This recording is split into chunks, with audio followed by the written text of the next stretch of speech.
clutter can also make us feel kind of fearful.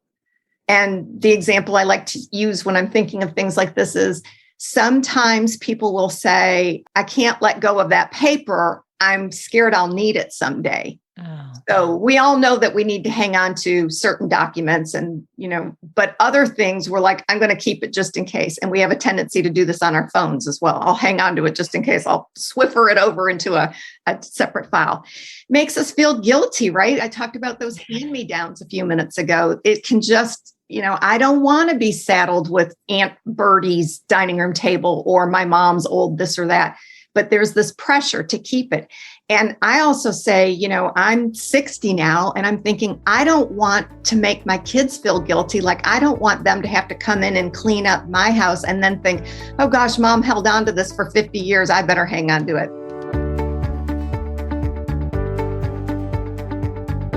Welcome to the Good Life Coach podcast. I am your host, Michelle Lamoureux.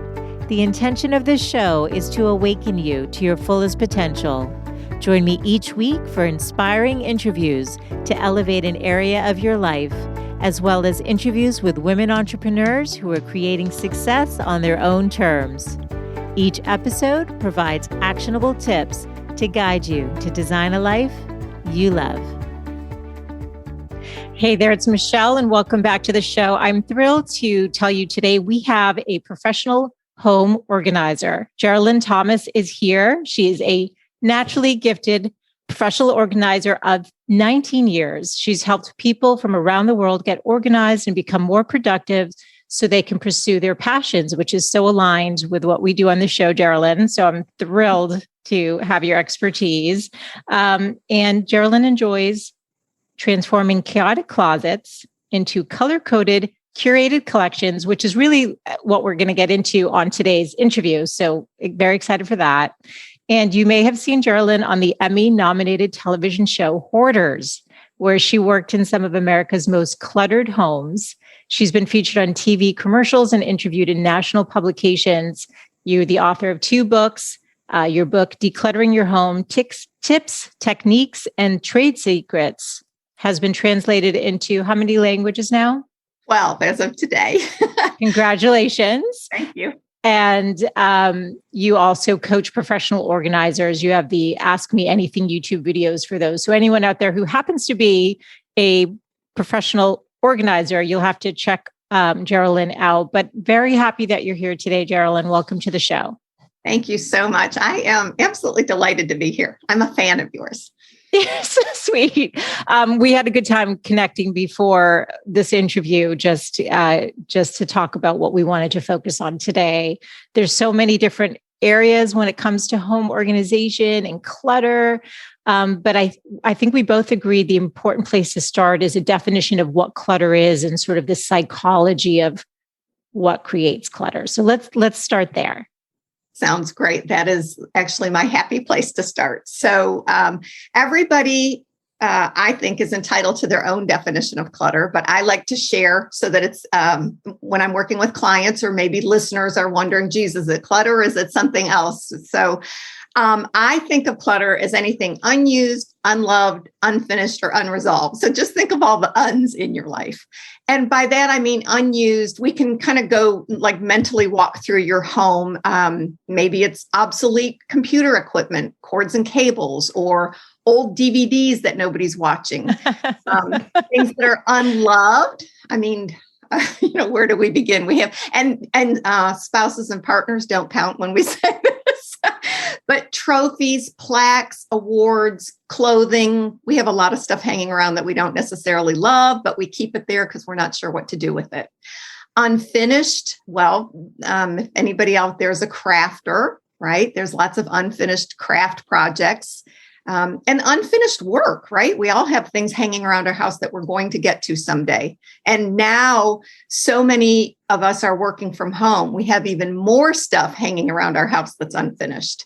And then unresolved, usually I like to think of that as mental things that I have to go back and make a decision on, or I'm working virtually with somebody right now, and his biggest decision is he wants to make some charitable contributions, but he just can't make up his mind which. So it's really bothering him, right? And I think of that as mental clutter, but for somebody else, it might be paperwork or things like that. So unfinished, unloved, unresolved, unused. Okay, this is great. And I actually want to just give a shout out to Cathy Vines, who connected us and who's been on the show a couple of times.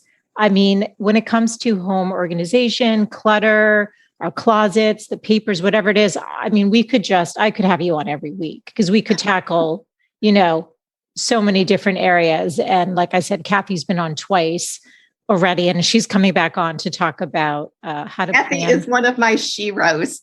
Oh, I think she feels the same about you. So you guys are both fantastic. But when Cathy was on and what you were talking about now in terms of the psychology, I do feel that clutter, it weighs you down. So we're getting a puppy this weekend. First time I'll have a dog in my house. First time I've ever had a dog at 50 years old.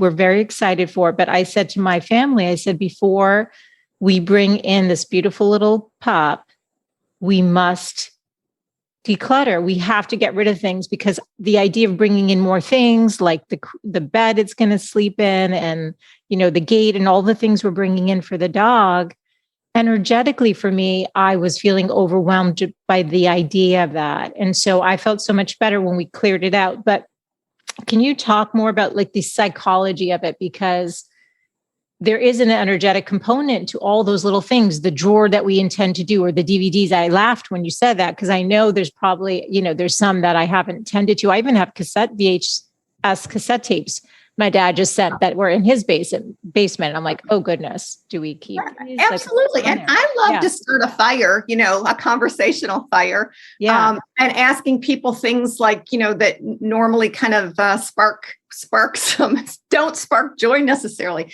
How do you feel about letting go of yearbooks, about photos? People are really attached to photos. And in the old days, there'd only be 12 or 24 or 36, right? We'd take them to some place to have them develop. You throw out the ones where you don't look thin and pretty. It was very easy. But now we just let them build up, right? But stepping back to your original question, the psychology of clutter, I, again, like to kind of plant the seed for your listeners. Think about where clutter comes from. And every listener will probably have a different answer for that. So for some of us, clutter comes from our relatives, right? They have had this dining room table in their family for 100 years. And Michelle, now it's your responsibility. We're downsizing. We're old. You take care of this dining room table or grandfather clock or whatever, china, or, I can go on and on, but you get the idea. So sometimes relatives gift us with clutter. Cosmetic companies, anybody who's ever gone shopping knows the lure of that.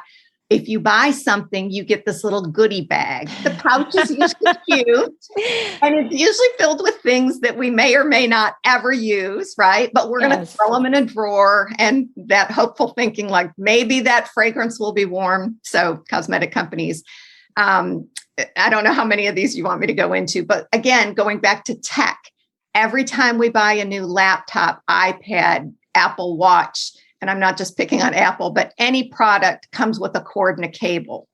And then we download apps thinking that's going to be the answer to all our problems. So those are just a few of the ways that clutter kind of creeps into our life.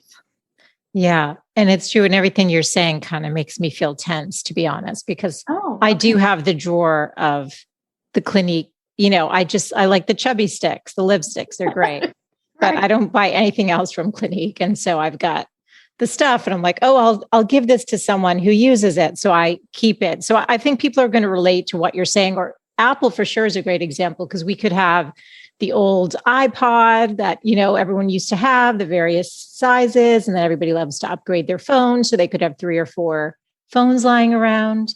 And when you travel, you have to take the charger for your watch, the charger for your iPad, the charger for your cord, right? So your bag is just getting bigger. You could use those old Clinique bags to put your cords in, Michelle. I know. I gave one to my daughter that didn't say Clinique to use as a pencil pouch at one point. I was like, here, this is a great pencil pouch if it has a use. But I mean, we could get into all of that. But so when this is starting to happen, I know it was interesting because I watched you on Nate Berkus.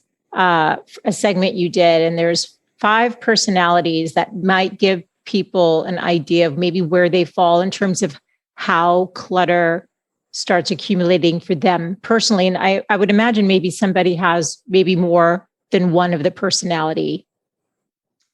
Oh, absolutely. Characteristics. Yeah. And even more important than that, I can give you a link to a free clutter quiz. I mean, I created it. It's not, from DSM or anything like that. But what is DSM?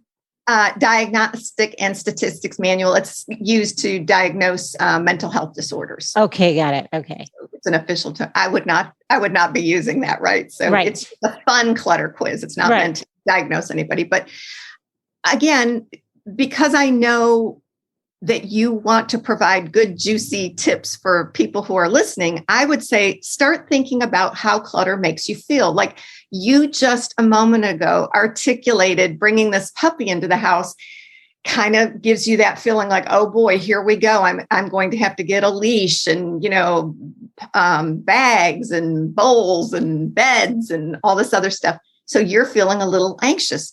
Clutter can also make us feel kind of fearful.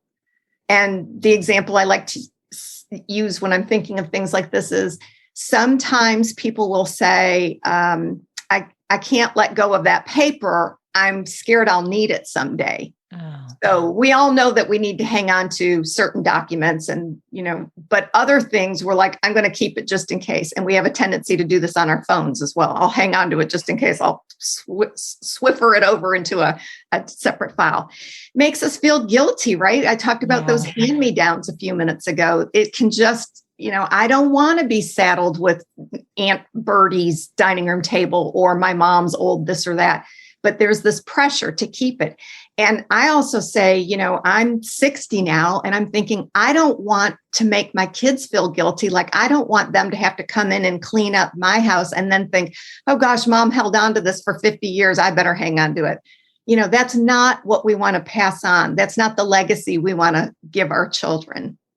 So some people, it makes them feel embarrassed. And you've probably seen anybody who's watched the show Hoarders knows that appliances will break or something needs repair. And the homeowner is so embarrassed that they will not allow a repair person in the house to have a repair. Oh. So they go without heating or air conditioning or a refrigerator that functions. So it's a very, very sad thing. And, that's an extreme case. And again, that's a mental health disorder. That's not what we're talking about on your show, I realize, but there's different levels of embarrassment, right? You might not ever say, come spend the weekend at my house if you happen to be in my town because my guest room looks like, a cyclone hit it.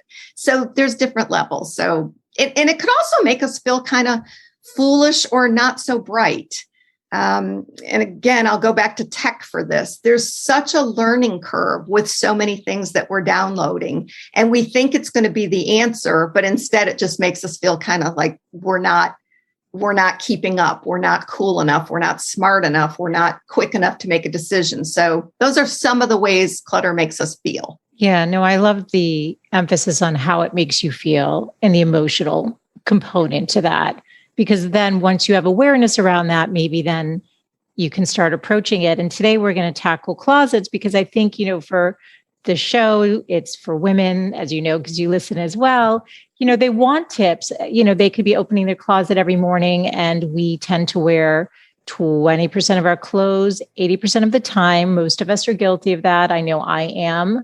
I sneak in a few items here and there, or like, oh, I haven't worn this in a while, or seasons bring out new things. But again, then you kind of tend to gravitate because it's easy. Where do we start with our closets?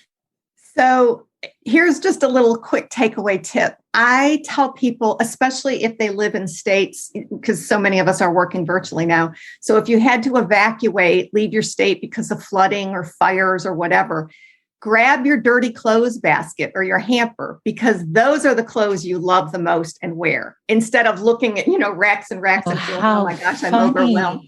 Isn't that something? Right. That's how you know what you love and wear, because that's what's in the laundry.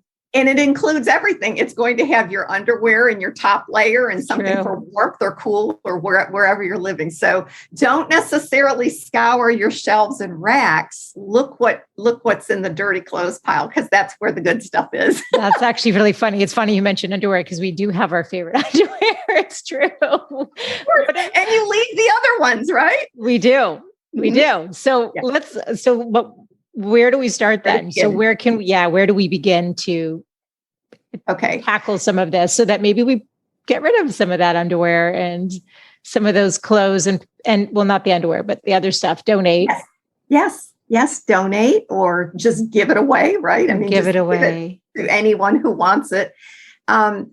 I have the method that I believe in is taking your measurements first. And this is a fun thing for, girls' night out, sisters, mother, daughter, whatever, do it on your own, husband, wife, partners, whoever. But the measurements are really the baseline. And the reason I'm fanatical about taking your measurements, I even created this little workbook for people to take their measurements and note them accurately. It shouldn't be a subjective, make you feel bad or guilty thing. But if we lined up 5 women and they're all 5'5" and 150 pounds, their proportions wouldn't be the same. One wouldn't be able to pull on boots over her calf, right? Her calf might be larger. The other one might feel like she's shorter torsoed, longer torsoed, heavy busted, slimmer hips.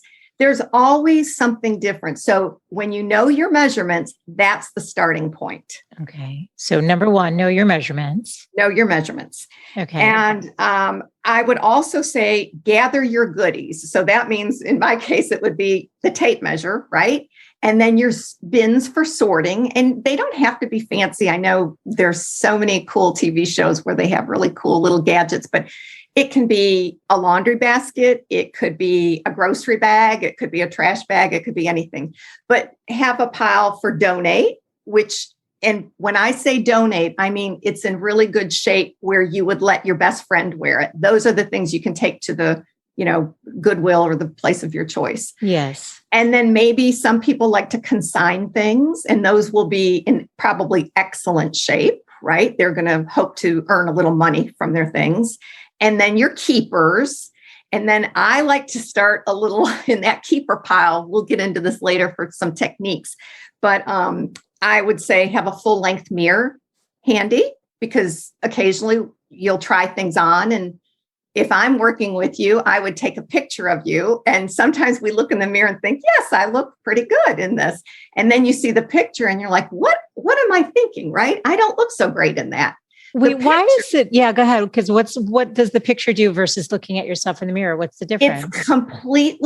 It takes your opinion out. And our eyes have a way of showing us what we want to see. And that can work for us and against us. Trust me, having been in so many women's closets, a lot of times women see the negative things, in their opinion, they're negative about themselves, when I'm seeing this great overall picture. And I think you'll hear like interior designers will say somebody wants to focus on the color of a throw pillow. And she's, the homeowner is like, no, that's not going to work. And the designer will say, think of the overall. You're in a, whatever square foot room. That throw pillow is that much of the equation. It's the same with your outfit. You're thinking you have, whatever. I can list all kinds of things people don't like about themselves. But a full length mirror, a step stool, so we can reach everything high and low. Yes. A miscellaneous bin. I love to have some kind of bright lighting if it's available. Okay. Because lighting makes a difference, right? And sometimes we think things are brown, black, blue, or it's not looking as great in bright light as it might, otherwise. A vacuum, a duster, things like that. That's actually smart, because there is going to be some dust to clean up. And before you put stuff back, you want to take that opportunity to clean everything up. I love that. That's great. Okay. So next step, I would say, sorry. No, go. I was going to say so this is great. So now we've kind of gotten through and sorted this. I'll ask you when we get to the keeping pile, whether it makes sense to, if people aren't hiring somebody like you, have a friend or somebody else weigh in. I don't know. Such a good question. Let's answer that now because it's a really great question. And I think it can, I'll tell you examples of how it goes both ways. Maybe that'll be helpful for people rather than. So sometimes you have a friend there and the friend is objective, but you may feel like she has a hidden agenda. Well, she wants me to get rid of that because she wants it. Or, that does happen occasionally. I've heard many stories like that. So if she's encouraging you to let go of things more and more and more, and then she's like, hey, if you're not going to use that, can I have it? It might make you feel uncomfortable. Okay. The other thing is sometimes our friends are so gentle with us and really nice to us that they aren't going to be truthful. She might not be as objective, saying it's not your best look. So if she's telling you everything looks pretty good, or she could have what I call the background story on your info. Hey, you paid a fortune for that, Michelle. Don't let that go, even though it's not your best look, right? You might have other things going on, other outfits that are better. She might be encouraging you to save something that maybe somebody who doesn't have a horse in the race is going to be very, objective with you. Right. Which is why sometimes it is helpful to hire somebody like you who doesn't know you and can objectively look at it, doesn't know the history. But one of the reasons I asked that question is just like you said, a lot of times women will look at themselves and look at their flaws versus seeing, how beautifully a color might look on them. And actually the shape of the sweater is actually perfect, or they're not seeing that. They're fixated on whatever that mirror draws them to. Exactly. And then, I'm 50, you're 60, what I might've worn at 38 versus what I wear now. I mean, we go through different periods, we become parents, maybe somebody's becoming a grandparent, whatever different stages. And you start thinking about, oh gosh, I used to know exactly what I would go buy and looked good on me. And now I still have it in the closet, but does this still work? Is this still my, there's a lot of layers to culling that closet. Absolutely. And in the wardrobe wisdom kit, next to where you're taking your measurements, I encourage people to kind of analyze their face shape. And I heard your makeup artist guest talking about that as well, right? So that's really fun. It helps you determine what glasses are best for you or what jewelry is going to work best. Or if you have an angular face, maybe you would want to echo that in a more pointed toe shoe or a bag with sharper angles rather than a big slouchy hobo. The other thing that you mentioned is our bodies change as we age. And even, a 5'4", 30-year-old who is fairly trim compared to a 5'4" trim 65-year-old, things are going to look different, right? Because Mother Nature takes its toll and things change. It doesn't mean things aren't going to look great. It just means it's not going to look the same. Exactly. You can work like a maniac and your muscle tone still isn't going to be quite the same as it was when you were really young. That's right. The clothes fit differently. And so you have to also make that mental adjustment of acceptance for where you are today. Right. And look your best. And look your best. Because you're talking about style. I heard you in another interview talk about style versus fashion. You're about helping women sort of be true to their brand of who they are and representing themselves in that way when they're doing their closet, right? Exactly right. And helping people determine their style. So many people call me in and sometimes it's prompted by a conversation where I'm going through a divorce. I had bariatric surgery. I've lost 50 pounds. I've gained 50 pounds. I've had 3 children. So, or I used to work. Now I don't. I just worked with somebody recently and she said, I don't know who I am anymore. I used to go into an office. I had people respect me, serve me coffee. She said, now I'm home and I'm like, who am I? What do I wear? So it's very true. I think a lot of women can relate to that. I know I went through that for sure. Yeah. It's our identity. And a lot of times the people that I work with, more often than not, will tell me that they or will determine together, they're buying clothes for an aspirational lifestyle. And what I mean by that is they live in yoga and they chase their kids or they play tennis or they're working from home. They still want to look nice and feel good about themselves, but they're buying clothes that don't suit that lifestyle. I'm laughing because you told me you heard the interview that I did with Cathy, where I took my daughter to preschool in a sheath dress and heels when I was going home, no longer in corporate, but I hadn't mentally transitioned to mom life with the flats. And it took me a long time to get into flats. Yeah, absolutely. Yeah. It's just, it's a very organic process, how we change and evolve. And I think women's styles change and evolve. A lot of times women who were somebody at 30 are over that phase in their life. That's in their rearview mirror. Now they want something new and they want to look as good as they can and feel as good as they can. That's right. And I think, and we want to support that. Okay. So we've done the bins and the pile for donation and all that stuff. So where do we go from there?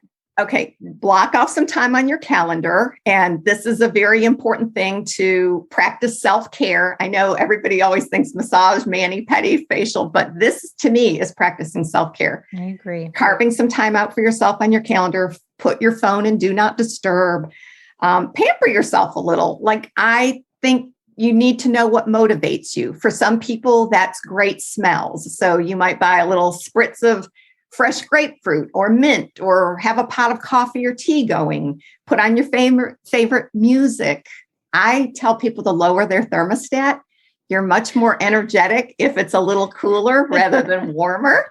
And nothing gets you in and out of your clothes faster if you're trying things on than, a little dip chilly. in the temperature. You're a little chilly, right? Yeah. Like Vegas, right? If you've ever been to Vegas, they keep it turned down. So or like a dressing room at the department store. Right.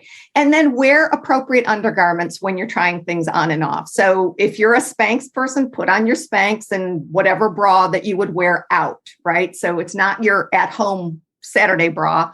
You want to try things on as you're going to be wearing them. And if that means you're trying on more dress-up clothes, that's what you want to have handy. Okay. So the bathrobe on and underneath is whatever you're going to wear out. I love that. I love it. It actually made me feel more motivated. I like the idea of the scent and just making it a fun experience. Let's be realistic when you talk about blocking off time. Mm-hmm. Are we tackling one drawer? Are we tackling the entire closet? And if so, give us a gauge of how much time realistically. I know everybody's got a different amount. I mean, every woman's closet's very different. I'm, a ballpark though. Okay, so everyone's attention span is different. And I want to point out something very, very important for people to realize. Typically, the older we are, the more easily we will fatigue after a certain number of decisions. So if I'm working with a client who's a real peppy, energetic 70-year-old, even though she's peppy, energetic, and roaring to go, she may not be able to take 6 hours of decision making like a 40-year-old would. And the other thing to realize, to recognize when you're blocking your calendar is, are you a morning, early bird or a late night owl? So work with what's best for you. Love that.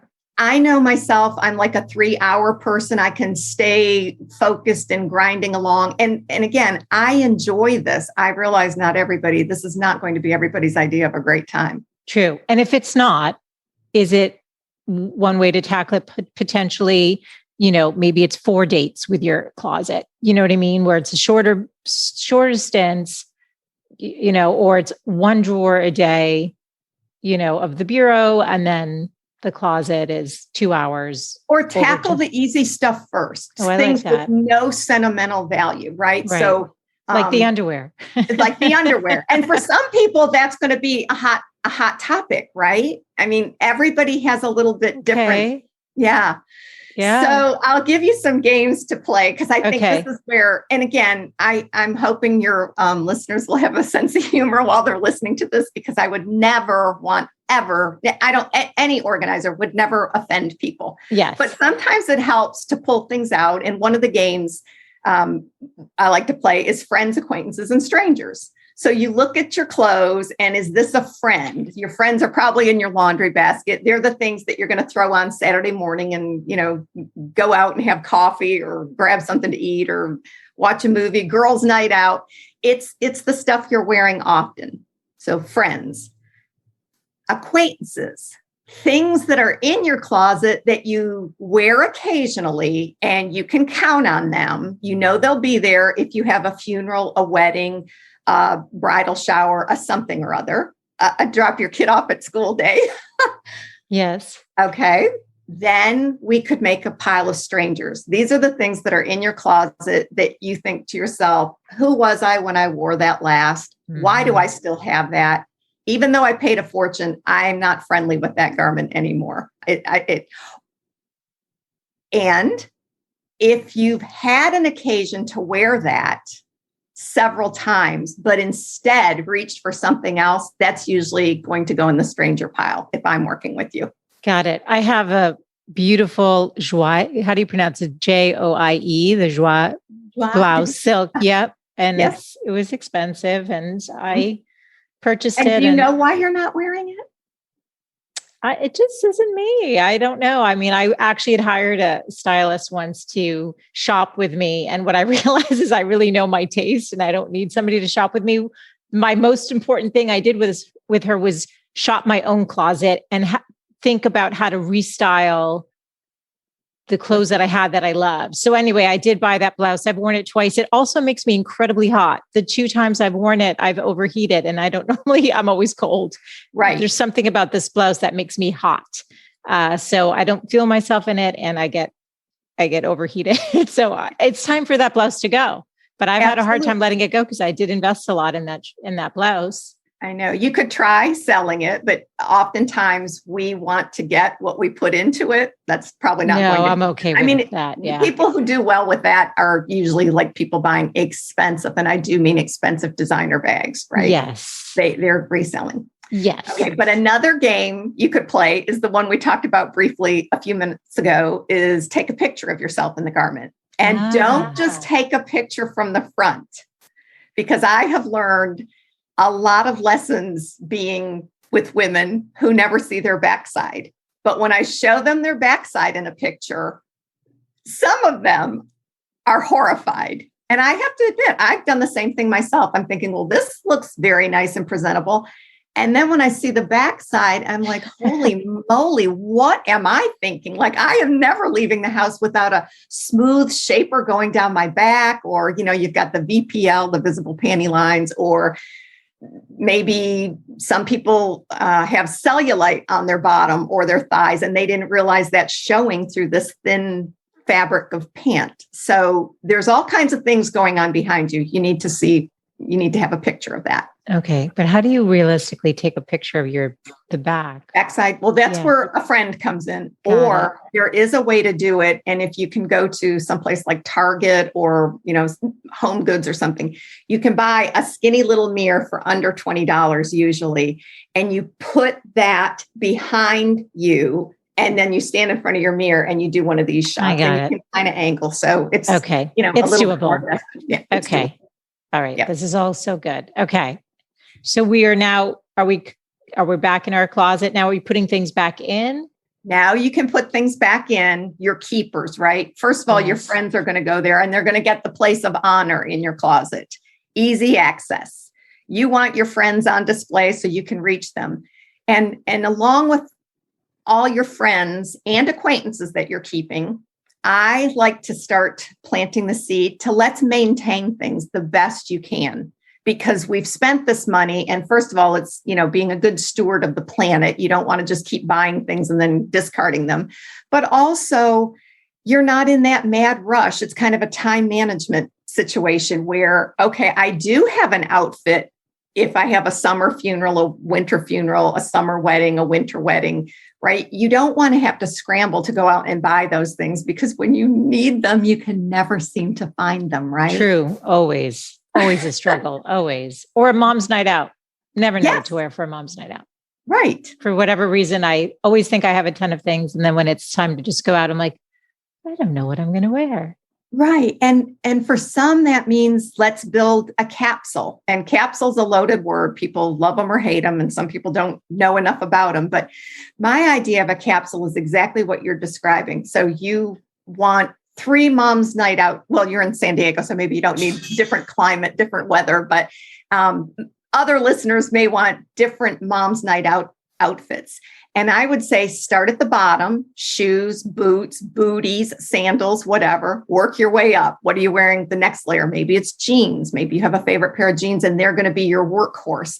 But then come up with 3 different tops for 3 different moms. Saying, think about the jewelry you're going to wear.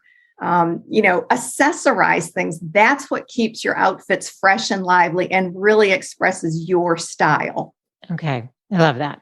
I think people will benefit from that because it's always like, oh, what am I going to wear? It's tough, but go for things that fit the best, things that flatter, garments with the best fabric for where you are now in your life. And that's a big deal because I said a minute ago, I turn around and I'm horrified thinking, oh my gosh, that does not look how I thought it would look. It looks good in the front, not so great in back. So maybe you need to add a shaper, some shapewear to your shopping list. Or maybe you say, I can no longer wear really thin, super handkerchief fabric t-shirts, like those grab in all the wrong spots. Or if I'm going to wear them, I have to layer them. Or maybe I'm going to add a jacket over that so I can wear that as my base piece, but I have to pop a jacket over that now in order to feel confident because of what's going on in back, front, sides. Everybody's got their stuff. So does that help? Completely. Okay. So we're putting it, that's what we would go get. But first we're going to put our stuff back, I would imagine, before we add again. Yes. And determine what your style is. So I have some things for show and tell if you want, but shoe boxes, like a lot of people buy shoe boxes and they go unused because they don't want to take the lid off a shoe box. So if you have, a stack of 5, 6, 7 shoes, pulling out the right shoe without having a shoe avalanche, shoes, taking them out of the box. Then when you get home that night, you're putting it in the box. You're trying to slide it back in. That's just more hassle than it's worth for some people. Okay. So I have a shoe box. I'll show you. Okay. And this will be for those who watch it on YouTube when it's available. But this is a little more pricey, but you don't have to do this. There's lots of options. But the reason this works in my closet and for a lot of my clients is because it has like a garage door. Okay, so I'm just going to describe it. It's just basically, you want to describe it? Go ahead. A plastic box with a drop down, like a garage door. It pulls out and then your shoe pulls in and out and they stack on top of one another. So this, you could have, and I do have clients with the shoe obsessions. You could have these as tall as you want, as long as you have the step stool. You're not pulling out a whole box. Yes. You're just opening the little door and accessing your shoes and putting them back. And the door is clear. I'm just going to, so you can absolutely see what's in there very easily. Yes. And it has ridges on the top. You stack those in your closet. Yes. Okay. Other shoe options include over the door shoe racks. So though you've seen those, the little metal things and you just pop your shoes on there. That's nice because it uses vertical space, not horizontal space, right? True. Organizers' favorite secrets. Exactly. Go up. Right. Don't take up too much space within. Well, some of us might have small closets. Yes, of course. And older, I know where Cathy lives in Boston. She's always telling me that her clients never have closet space. Yeah. So when I lived in the city, my husband and I shared a walk-in closet, but it was a very small one. Yes. Very small. And we shared it. I took up more of it than he did, but still. No surprise there. Yes. Cloth shoe pockets. I mean, they're in shoe racks. There's shoe cubbies that sit on the floor. Again, depends on what your space allows and what your budget is. Okay. Do you hang jeans or do you put them in the drawer? I'm a folder and I stack mine in the closet. Not in your bureau. What do you use your bureau for? Underwear, workout wear, and off-season clothes. Okay. Well, okay. Because I always wonder about that. I think this is why we wear 20% of our clothes, because we grab what we see. And then what gets washed is what sits on top of it's in the drawer on top. Because I put a lot of my sweaters in the bureau. Right. And I just grab what's ever on top. And this is interesting. And depending on where your listeners live and how much closet space they have and their lifestyle, I do something that I share with clients. And this is one thing that I hear over and over and over that they love this tip. And I take all of what I call social occasion wear. And again, we don't go out to big events. I mean, we are casual people. We like a fire pit in the backyard or, so that's more my style. But if I am doing something fancy, all of those fancy clothes, special occasion clothes are not in my regular closet. I have them sourced to a itty bitty little closet, and I don't have a lot of those clothes. And that's where I tell women to save money when they're shopping. So if you live a casual lifestyle and you very rarely need super frou-frou dress up things like the little handbag, don't spend a lot on that. You're going to wear it for 3 hours, maybe twice a year, right? It's true. Oh, and so where do you invest usually? In the jackets, the jeans? What do you like to invest My in? jeans, I don't mind spending a little bit more. Now, I'm not a super spender on clothes. I like a bargain, but I will pay more. For example, I do own several black things, but I try not to buy black. I know it's not my greatest color, but I love it for workout wear because you can sweat. It hides a multitude of sins. I mean, do I need to go on and tell you how great black is? Stuff like that. Right.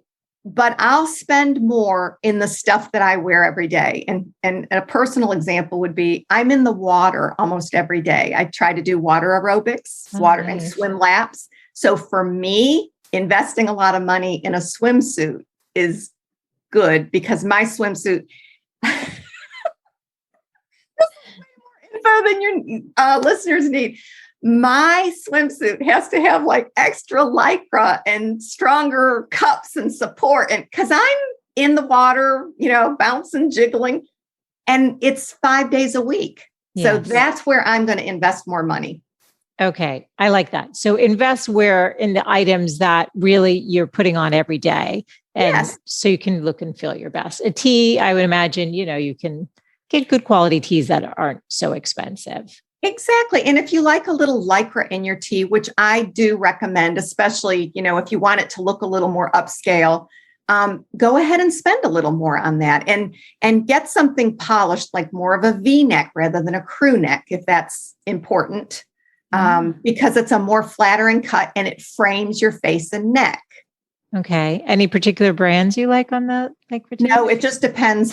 There's a brand that I should sell out of the trunk of my car. It's called Judy P. It's a really nice, it's a thicker shirt. It's got some stretch to it. And the front of it has a double lining. So it's flattering on almost everyone. And it comes in a 3/4 sleeve, which again, most people that I work with look fantastic in a V-neck 3/4 sleeve. So it's kind of like I might have to link that brand. We'll give them some love. Okay. So are we good then? So if we've done all that, we should be able to open our closets, open our drawers, and be ready for the day without that. And it saves us time then. And take pictures or write down. Again, I can give you a link to a free handout that I've created for people who don't like the picture route, but write down your outfits. When you find an outfit that you put together and you feel good in it and you think you look good in it, write down everything, your earrings, your scarves, your belts, your purse or handbag or tote bag or whatever you're carrying. And remember that outfit. And I hope it goes away that people have this notion that they can't be seen twice in the same thing. I mean, who cares, right? Who cares? Oh, I'm definitely in that camp. Yeah. Right. Especially it's usually different people too, that especially if it's an occasion, it's usually not all the same people. Exactly. And generally speaking, your partner, your spouse doesn't care. They don't even notice. They don't care. Right. Right. So that's actually, those are all great tips, but did we miss anything or are we well, I would say before you put everything back, do your best job cleaning possible because it's such a fresh start and it really is emotionally just invigorating for people to walk in. And, I have people that love Pine Sol. I have people that hate Pine Sol, but whatever your smell is, lavender water, rose water, just plain water, but, give everything a really good dusting, a vacuuming and put it back, clean your mirrors, fold things nice and neatly and plan to maintain. So when I'm putting things back with clients, they're telling me their stories about their clothes. I want to defuzz their sweaters for them. I want to make sure, everything is nice and well maintained. And if I see a perspiration stain on a silk blouse, I'll say, let's send this to the cleaner, or, just make that list and get in the habit of taking care of your MIAs, I call them, not missing in actions, mending, ironing, alterations, and stains. Okay. And do you organize by, blouses are together, jeans are together, sweaters are together, and are you color coding that? So for some people, I actually put their outfits together. We group pants, shirts, and then we use these little mesh bags. So that's their jewelry bundle, beauty bundle. Everybody calls it something a little bit different, but we'll actually bundle it and hang it on the hanger. Oh, they're ready to go. So how many outfits are you, like 5, 10 outfits are ready to go? That depends on somebody's social life. So I have a client that usually has, 40 events every season. And she does exactly what you're saying. She'll say, I'm going to my sorority sister stuff, and this is what I'm going to wear with them. It's a different crowd. I can recycle this with, the workout or the girls' night out crowd or whatever. She belongs to book club. So there's things like that. Wow. Okay. I love this. And you will give us resources, which I will link in the show notes, which will be at thegoodlifecoach.com with this interview with Geralin. Anything you want to add before we wrap up today? Well, I would say, let me know if any readers have questions. I would love for them to either leave it on your review website or your YouTube station, because I have tools I'm happy to share, what I use. When I say people should, shave their sweaters, there's a lot of options. You can use a plain emery board. You can use a specific sweater shaver. You can use a battery operated sweater shaver. So just depends, how nitty gritty you want to get. Okay. Well, on that note, then, where can people learn more about you so they could reach out to you? Or if they want to have a consult and go through the closet with somebody who's been doing this for 30 years, they can feel in good hands. Yeah. Where do we direct them, Geralin? I would be flattered and honored to help anybody. They can come to my website, which is metropolitanorganizing.com. And I'm on YouTube, I'm on LinkedIn, and I'm on Twitter. I'm not so much on Instagram and Facebook, just because I try to practice what I preach and be mindful about my time away from screen time. Okay. And are you Geralin Thomas there, or are you Metropolitan Organizing there? I'm I'm Geralin Thomas on YouTube, and Metro Zing, which is just a shortened version of Metropolitan Organizing on Twitter. On Twitter, because it has to be abbreviated. Thank you. I'm so glad we got a chance to sit down and do this. Maybe we'll do a part 2 on, you guys let us know what do you need help decluttering, and we'll bring Geralin back on and tackle another part of our house. But thank you for your time today. Such a pleasure to be with you. Michelle, thank you. And again, I am not saying this just because I'm sitting here in the guest chair, but I think you bring such value to listeners. Every time I listen to one of your podcasts, I walk away inspired with some new ideas and, breathing better, eating better. It just makes me feel like $1 million. So thank you. Oh, that means a lot to me. Thank you, Geralin. This has been a blast. Thanks so much for tuning in today. I hope you gained some new information or inspiration for your life. That is the essence of this show, is to really wake up to what's possible for you, to reclaim your beautiful voice, and to really learn to love and prioritize yourself. So if you gained any value from any of the conversations you've tuned into, make sure to subscribe on your favorite podcast player. You can do that right now on your phone. And please do consider leaving a rating and review if you have yet to do so on Apple Podcasts. It's actually how more women can find the show. And I really want to grow a community of women who are loving themselves and living full on. So thank you as always for tuning in. And I look forward to reconnecting with you next Wednesday. Bye for now.